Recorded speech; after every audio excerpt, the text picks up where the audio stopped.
Jadi pelarangan itu kan mulai tanggal 28 April. Nah kemudian setelah itu langsung ada libur lebaran kira-kira hampir 10 hari. Ya. Nah sedangkan sekarang ini tren produksi sedang naik.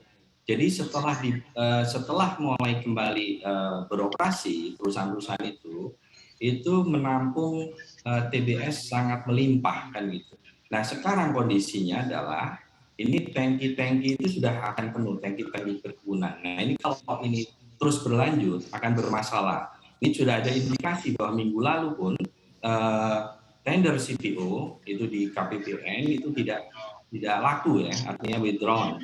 Nah ini seperti itu kondisinya. Jadi pembelian TBS petani juga bermasalah artinya karena perusahaan memang mengurangi kapasitasnya karena kapasitas tangkinya yang tidak memenuhi syarat untuk menampung itu.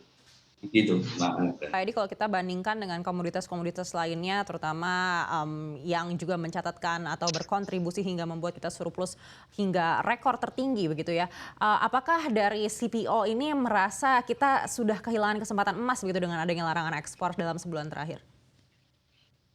Sebenarnya tidak, karena kan belum ya, artinya belum, karena kan ini masih baru mau 1 bulan ini pelarangan itu. Jadi belum kelihatan. Hanya saja keluhan-keluhan dari importir itu sudah ada.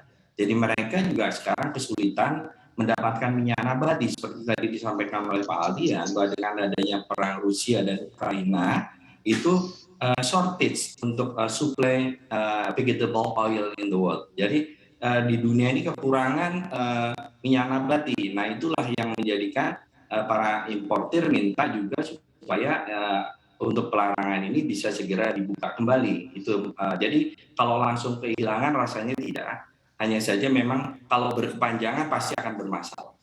Itu. Berkepanjangan ini dalam jangka waktu berapa, Pak Edi?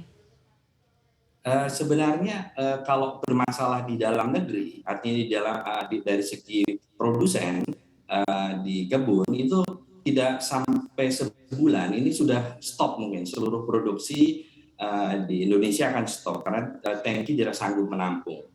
Nah begitu. Jadi sebenarnya itu kalau yang untuk sisi lokal ya, artinya sisi produksi ini sudah lampu merah. Artinya lampu kuning untuk menuju ke lampu merah.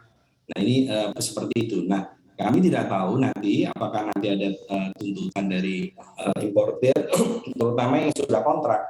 Nah itu. Tapi yang jelas bahwa kalau itu tadi disampaikan oleh Pak Dian hanya sementara, rasanya sih tidak sampai sejauh itu.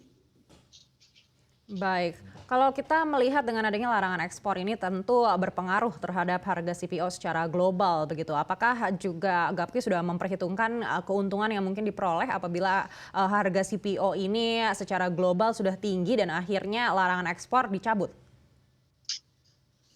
Nah sebenarnya kan kita sudah kemarin memperhitungkan semua ya, artinya perusahaan itu sudah memperhitungkan kira-kira seperti apa untuk income atau pendapatan tahun ini dengan harga seperti ini kira-kira seperti apa. Nah mereka juga sebenarnya sudah juga ada rencana-rencana investasi baru, bukan membuka kebun ya, bukan membuka kebun baru karena kan pembukaan kebun baru kan moratorium dilarang. Tapi ada investasi lain, misalnya di hilirnya kan gitu. Nah sekarang kita ekspor dominan memang sudah dalam bentuk olahan refine, tetapi masih di refine palm oil dan yang dalam bentuk curah dan refine palm oil dalam bentuk kemasan. Nah mungkin dengan adanya harga seperti ini perusahaan itu sudah akan melakukan investasi lain supaya untuk membuka lapangan kerja baru di Indonesia.